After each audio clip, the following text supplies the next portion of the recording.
YouTube, it's your girl Jay on the track, and I'm back with a story to tell this time. I know those of you who've been subscribed to me for a minute probably clicked the title like, Homebirth? Another one? Yeah, another one. I found out I was pregnant 7 months after my second child. It's my third baby, my first baby girl, and yeah, I had a home birth. And that's due to the stresses of the hospital setting. My OB, my original OB that I had since I was a teenager, I had to drop her because she was stressing me out. She was talking about all these risks that I had. Basically uterine rupture. She told me I was at risk for preeclampsia because I was African American and obese. By European standard, obviously. I never had it, never in any of my pregnancies. She knows my history, and she told me I had to take baby aspirin twice every day just to prevent that. And I never really saw the point in that if I never had it, and I really wasn't at risk. But yeah, that was it. I left her alone. I had a bunch of other doctor encounters. I had another OB I picked up. I had to drop her because she went on vacation, and I was left with someone else who just wanted to highlight the risk at the end of every damn appointment. So I was like, you know what, I'm in this by myself. I'm making this baby by myself. I don't need y'all. That's just where it was. I even went to a specialist and talked about trial of labor. Ooh, that never really sat right with me either. Trial of labor. It sounds like they're letting you have labor in their setting. Like they'll let you try, but if it don't look like how they want it to, they're gonna cut it off and cut you open.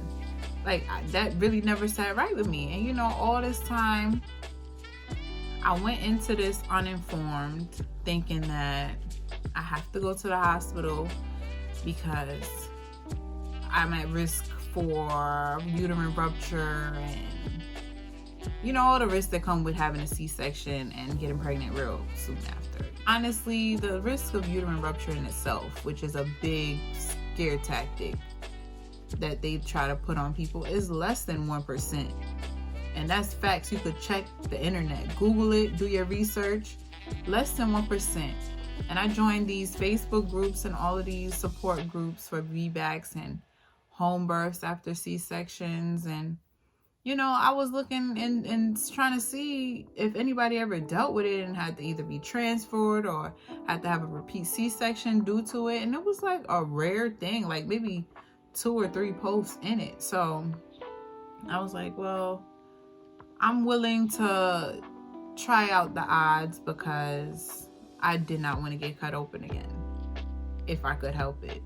So because the trial of labor now, they make you come in and at 39 weeks and they induce you.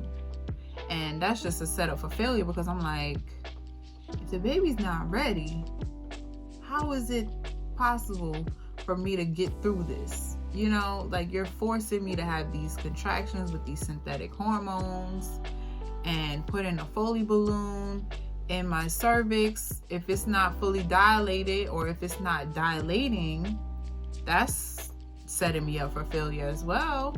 You know, all of these things. And that really made me side-eye hospitals, honestly. And that's what caused me to do this on my own, or want to do this on my own. And my husband now, I told him he gonna be my doula. But he was uninformed on childbirth, period. Even though we got 3 kids, 2 kids prior and third one on the way. He hasn't had to deliver a baby. Always was in a hospital setting, and doctors were delivering my babies. He cut the umbilical cord. They were delivering my placenta, everything. They dealt with everything now. So I decided that instead of us doing this by ourselves, I came to him and was like, let's look for a midwife. And he was with it. We searched for midwives, and unfortunately it was only about like 5 of them I actually liked that was in New York. So majority were in Brooklyn, which was a bit far out there. And then I had like 2, I think one was in Westchester and one was in Yonkers. So like further up in Westchester, and the other one was in Yonkers.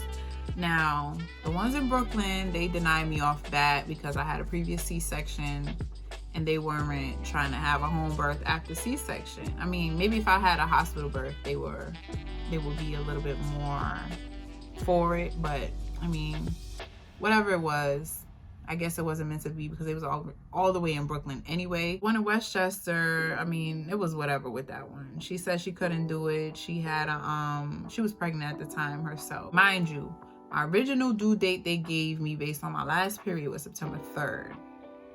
She came out exactly on that day. But when I had my anatomy scan, they gave me September 14th, I guess because, you know, the way she was measuring. She was due near that time frame, so I was like, all right, fine. And the one in Yonkers now, I really liked her, but initially she said that she was not available for that time frame either. She told me she would send me other people she knows that do home births after C-sections, and I'm like, okay, cool, because it's very hard to find that. It seems like everybody's scared of doing it. But a couple days went by, she never got back to me via email. So I was checking out her page even more because I'm like, I really wanted her because I had no one else. And I really wanted her because us having a midwife made my husband feel a little more secure of doing it at home compared to us doing it by ourselves. So I looked at her page, her website, and I saw she was having a birthing class. I'm like, oh, perfect timing. This was about, I was 9 months trying to figure this out. 9 months trying to get a midwife. And it worked out because I went to the birthing class, and me and my husband, we got a good amount of knowledge just in case. And I told her when we was doing like our introductions that we were probably going to be doing this by ourselves because no one wants to take me on as a patient because I had a prior C-section less than a year ago.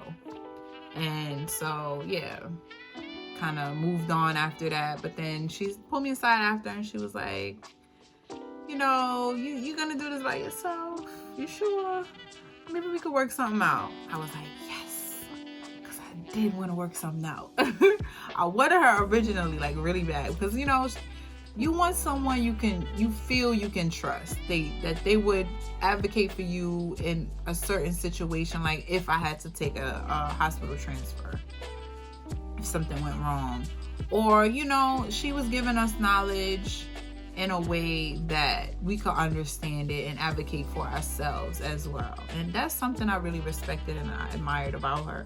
So I really wanted her as my midwife, and I got that. That was kind of, you know, part of the plan, because I wanted to talk to her and see if maybe she could squeeze me in anyway. And she came to me and she said she would, you know, try to work something out. And then later on, we worked something out. So she was my midwife from that point on. So this was like the middle of August, like August 15th or something. And my due date is like literally less than a month away. We were trying to work out visits. We were doing virtual visits. She came in person, and then she was like, all right, this is it until you give birth, basically. And so the home birth experience now. that was really different in a good way, but different, just different, period.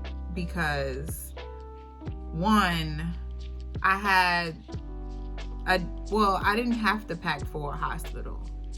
So there was that. I didn't have to pack a hospital bag.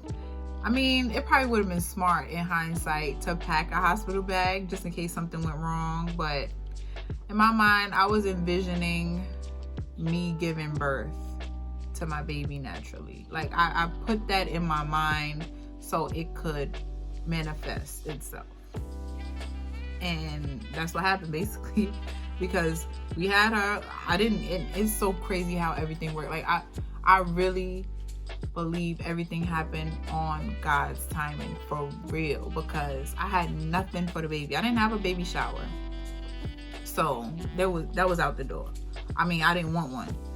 So I didn't have anything for the baby as far as a bed, diapers, things of that nature, because we hadn't ordered it yet. Like, we thinking we have all this time in the world, but I started having false labor contractions like probably a couple days after that birthing class. And then I had another time at the end of the month. So that was like around the 29th of August. So I already had 2 instances of false labor, and I told my midwife about it. You know, I tried to keep it down as much as I could. I was drinking my red raspberry leaf tea, drinking my herbs, trying to fortify my uterus and strengthen the areas around the scar so I don't get a rupture. Like that was the most I was trying to do. And I was trying to heal myself internally so everything will be fine when it's time, you know, when it's showtime. And my midwife, you know, she told me that it could be due to dehydration or whatever, but it happened twice. I'm like, oh gosh, we don't have time. So I told my husband, we don't have time to be lollygagging, waiting for the last minute. It's already almost September. I don't feel she's gonna wait for her due date in the 14th. So I was like, listen, we need to order this stuff now. And I ordered the stuff. And that weekend that I ordered it, it was a storm in the city. And that was, I think it was Hurricane Isaiah or something like that. And basically that's when my contractions started too. Like right after I ordered that stuff, I'm like, oh, my contractions started a 3rd time. And I'm thinking it's false labor because they weren't consistent, but they were strong. They were like real contractions, stronger than Braxton Hicks. So I'm like, oh, I don't know, man. I don't think she's gonna wait. So that was about, I would say this 3rd time it happened about 8:30 in the morning on September 2nd. So the day before I had her, they were coming about, I want to say like 40 minutes to like an hour apart. They were not consistent at all. Honestly, I don't remember the pattern. It would be like one contraction. And all I remember is every time I went in the kitchen, I would have a contraction. I'm like, ooh, she don't want me to eat nothing? Like, I'm hungry. You eating all my stuff. I can't eat something. But yeah, every time I went in there, I had a contraction. I was able to eat though. I was able to do everything I was doing. I just had to stop every now and then because the contractions were strong. So took a little break, then back at life, you know? So yeah, in my mind, mentally, I'm preparing for having this baby. And all I'm doing is just taking these contractions, trying to drink my tea, trying to stay hydrated, trying to eat if I can. But I think I kind of lost my appetite. I was just drinking the teas at this point. And I did not let my midwife know until like 10 o'clock at night. And I let her know like I was having contractions since like 8:30 this morning, and they're not consistent, but they are strong. And she told me, well, just try to stay hydrated and bounce on the yoga ball, do some stretches, whatever, and let me know if anything changes. So it's about I want to say around 2-3 a.m. by now, and I only took like one little piece of nap the day before. This is 2-3 a.m. of September 3rd. Yeah, I only took a little piece of nap the day before. Thankfully, I was able to rest because I was in for a long haul on this. My total labor was 38 hours, start to finish. And around that early morning time, I told my husband get up because he was sleeping. I told him get up, I need somebody with me because these contractions are strong and I can't even relax. Like I can't even think straight. And he got up, he was with me, he was keeping me company. I was just playing some nice relaxing music on the TV and just taking a contraction. From 2 a.m. to about 8 a.m. So this will be 24 hours now. 8 a.m. of September 3rd. I was just trying to keep it easy, but once that 24-hour period hit, oh no. Yo, those contractions really turned up on me. So now they was even more intense and it was like squeezing my whole stomach. And I'm like, oh God, it was like taking my breath away. I couldn't even stand up, honestly. When I was like trying to walk around and, move and keep active, I could not stand up straight. Every time a contraction hit, I had to run to the toilet and sit on the toilet and let that contraction fizzle out. It felt really good to be at home in the comfort of my home. I was wearing what I wanted to wear. I was comfortable. It's not cold. I don't got to worry about other people's sounds. But yeah, my husband was telling me to just keep walking so they could get more consistent because she wanted to come when they were about 5 minutes apart for 1 minute long. It was 5-1-1, I believe. I don't remember exactly how it went, but all I know is she wanted it to be that. And I think what she learned from this is that not everybody does the 5-1-1 or has the 5-1-1 contraction intervals before they give birth, because that didn't happen with me. So I'm walking up and down, trying to encourage the baby to keep going down. Just keep moving down so you can get out. Because the whole time I'm like, I had the birth pool set up. My husband set up the birth pool around the 24-hour mark. Because he's like, all right, it's not stopping. So now we need to get in, get prepared. And he blew it up, and then he set up like a pallet for me to labor on the floor. I spent most of the time there and in the toilet because these contractions, oh my goodness, the pain was out of this world. And the fact that my labor was so long, I could never keep anything down. I was trying to stay hydrated now during the labor like I was before, but I could not keep anything down. So these contractions, I believe, were intense because I was super dehydrated. And, if I was in a hospital, they would have had me hooked up to an IV. But you know what? I let nature take its course. For whatever reason, my stomach wanted to empty itself due to the strong contractions. Let it be. Whatever. Because I would have rather had everything like this anyway, with no interventions, nobody trying to do anything for me, whatever. And I'm glad it played out that way. I was able to do everything with no intervention at all. So I went to the bathroom, vomited. I was on the toilet, taking another contraction, yelling out the door. My husband told me to just get in the shower at this point because I'm feeling it in my back. It's wrapping around in my front. So I'm like, all right, fine. And mind you, I'm telling him to log the contractions while I'm in the bathroom. Every time I get a contraction, I'm on the toilet. But when I get in the shower, I had like 4 contractions. I couldn't say a word, no lie. Like, I couldn't even catch my breath. I'm in the shower. I'm like leaning over in pain, trying to hold it together and not pass out because it was so intense. And like the steam from the shower, it felt like it was suffocating me. So I'm like, if I could just get through this and get out the shower. And I'm trying to like time it so that I don't get out, like I'm not getting out while I'm having a contraction, you know. And it was just, oh, a pain. So it's probably close to noon at this point, and you know, my midwife is saying, listen, you need to try to rest because you're not quite in active labor, and you're gonna need your strength for later, basically. So I was like, all right, fine.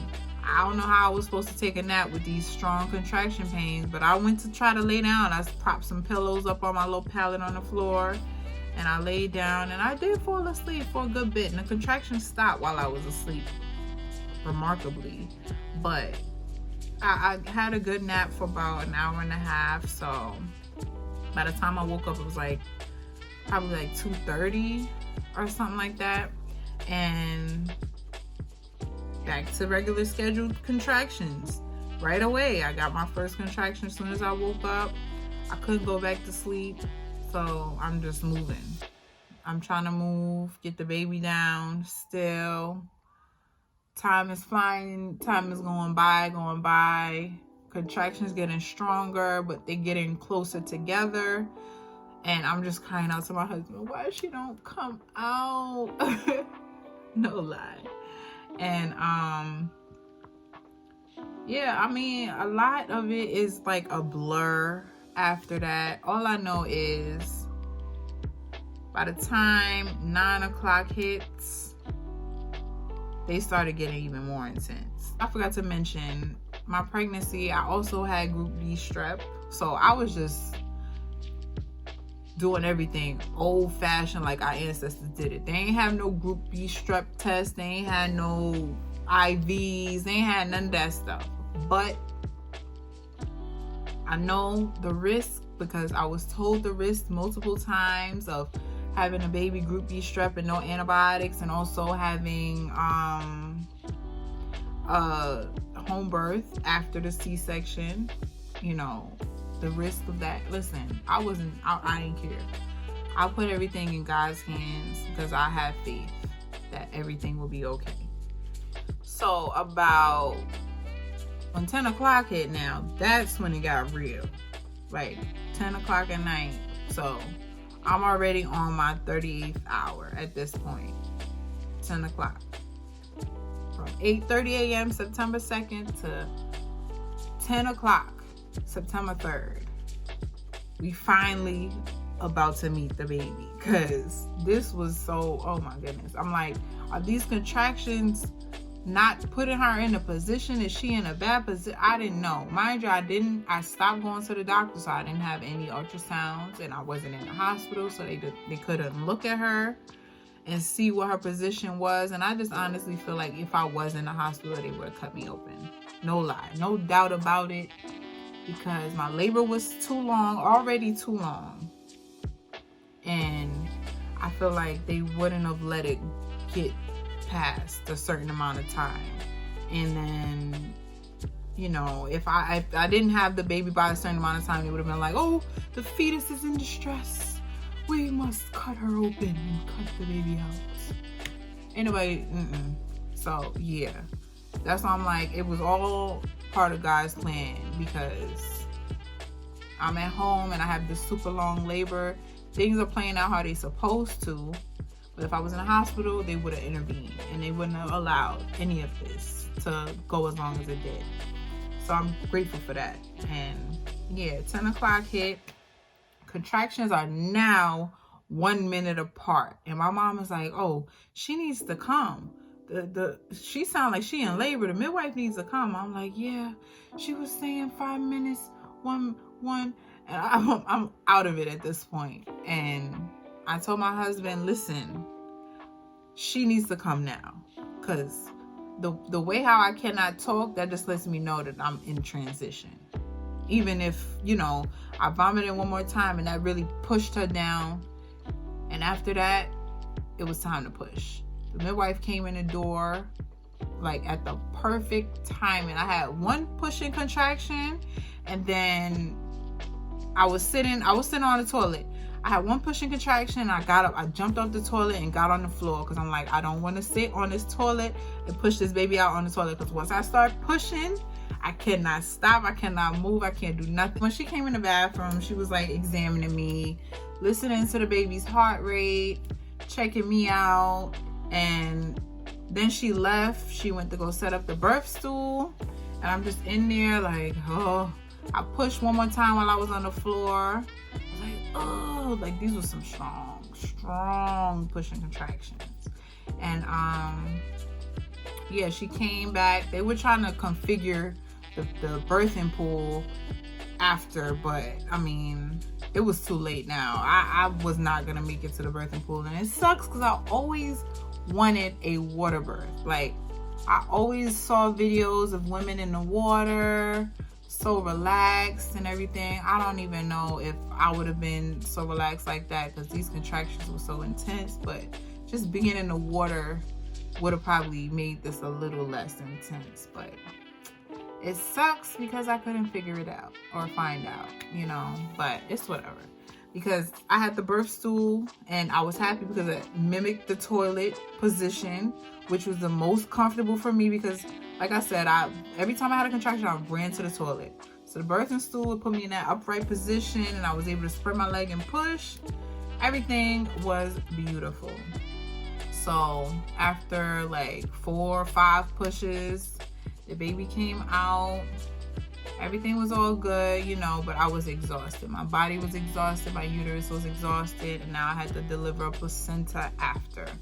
And once the placenta came out, I lost a little too much blood. I hemorrhaged just a bit, but thankfully, you know, I had a traditional midwife. She knows all about the herbs and the tinctures to, you know, cut it off. And she did just that. She cut off the hemorrhaging by giving me tinctures, but unfortunately I passed out, you know, right after the placenta came out because it was just so much blood, and I guess my body went into shock. And so I'm woken up to the smell of ammonia being with the past my nose, like the strong, you break the piece and then I think it's like to alert someone so they could wake up or something like that. I don't know what they're called, but yeah, that's what woke me up. And when I woke up, I couldn't really see straight. Like, everything was blurry and like I had ringing in my ears. I ain't never passed out before that, so this was like really scary for me. And I was like, it was also scary because I felt like I wanted to pass out again. Like, I just woke up out of it, but I was fighting to stay awake because I know that it's not good. And you know, after the baby came out, I'm holding her, and after the placenta and everything get cut, it's on the floor, but I'm holding the baby. I looked down once I woke up from me passing out, and the baby wasn't in my arm. I'm like, oh my God, where's the baby? I'm thinking I just dreamt me having birth or something, you know, like, did this really happen? Or am I still pregnant? Like, what's going on? But my husband had the baby. No, my mom had the baby. And my husband, he was, you know, in the doorway just watching everything going on.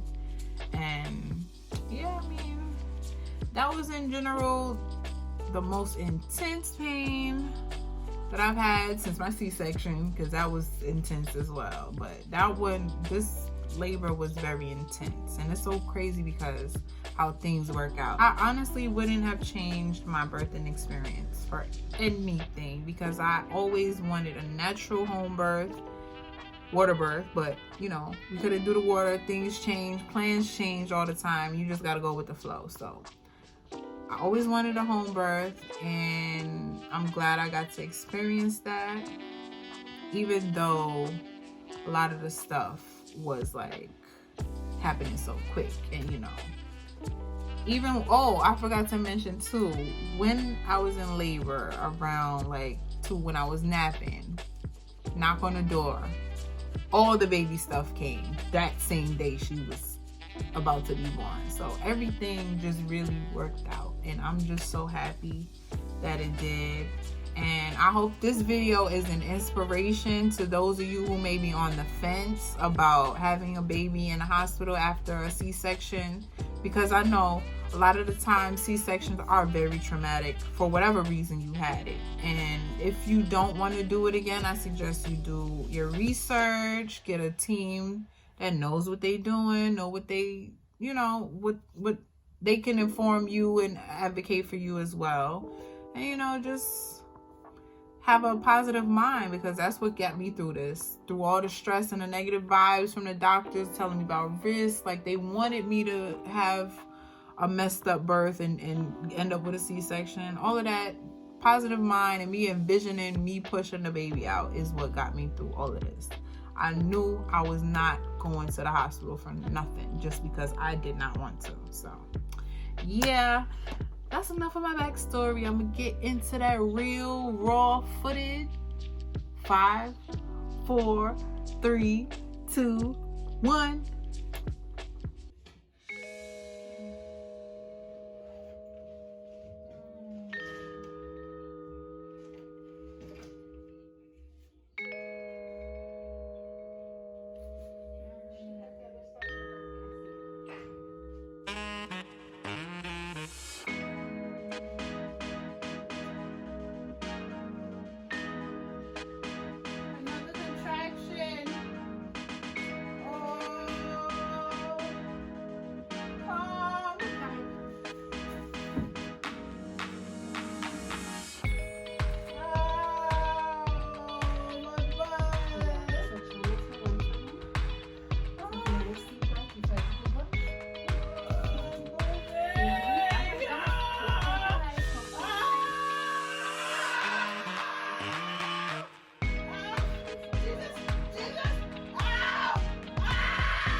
Just for time that head is out, and then time. Oh my god! Oh my god! Phone. Yes, yes. My phone is somewhere over here. I ran and brought it, but oh god, help me! yes, fall on drop, fall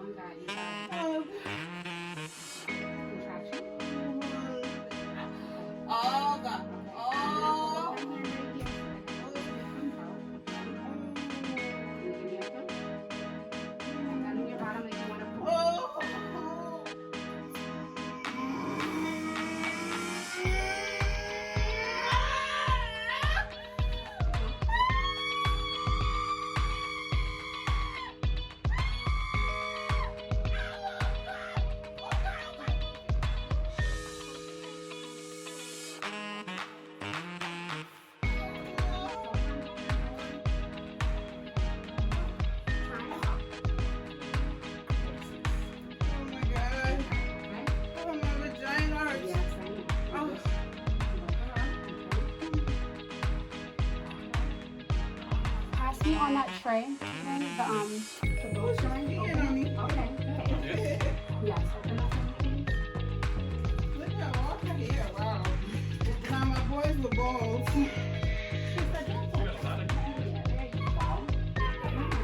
Thank you.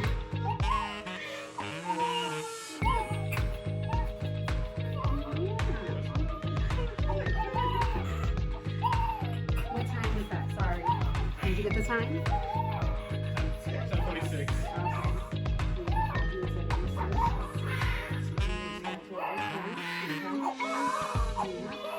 Baby girl. Need something else? Thank you. Baby girl. You made your way, baby girl. Hey.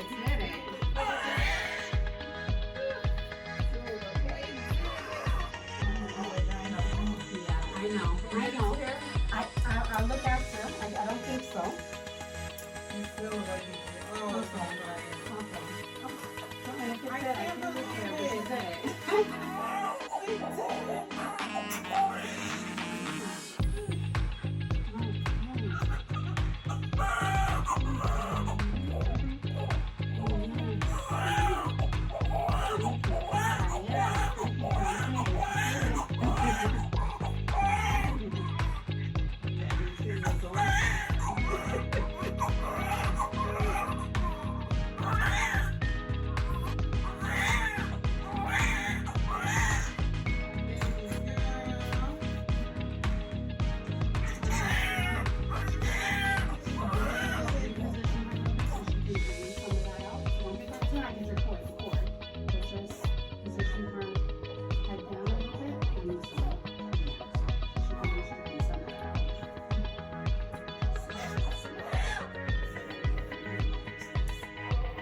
I can't believe around her head, yeah, like a turtleneck. So just right there. And there's a little splash and a little bit. You can just see. Okay. All right. Does she have something she's sipping on? I just want to give her a tincture. You can pass me that water bottle on the Yeah, I floor. want you to take a sip of water and then take a sip and hold it. I'm gonna give you a tincture that's just gonna Oh, stop give any me heavy a cup bleeding. of water. No, fresh water then. Cup of water. You want the bottle? Fresh water, fresh water. Ooh.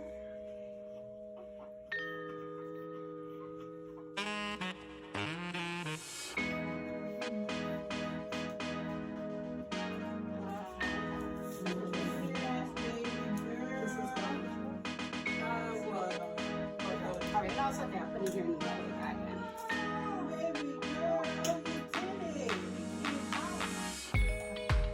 So drink some first, and then I'm gonna give Wait, you. who put that in this bottle?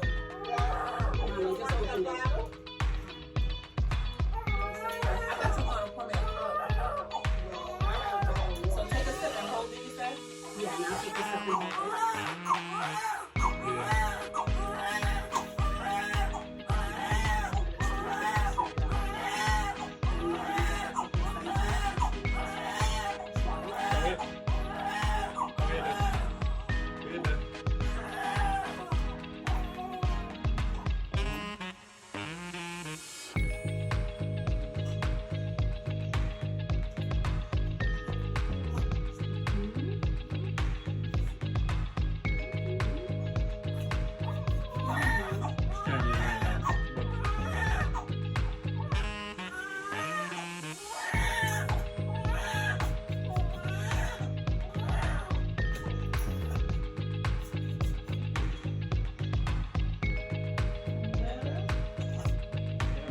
Yeah, go upstairs now?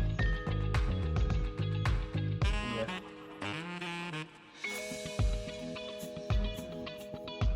Yeah.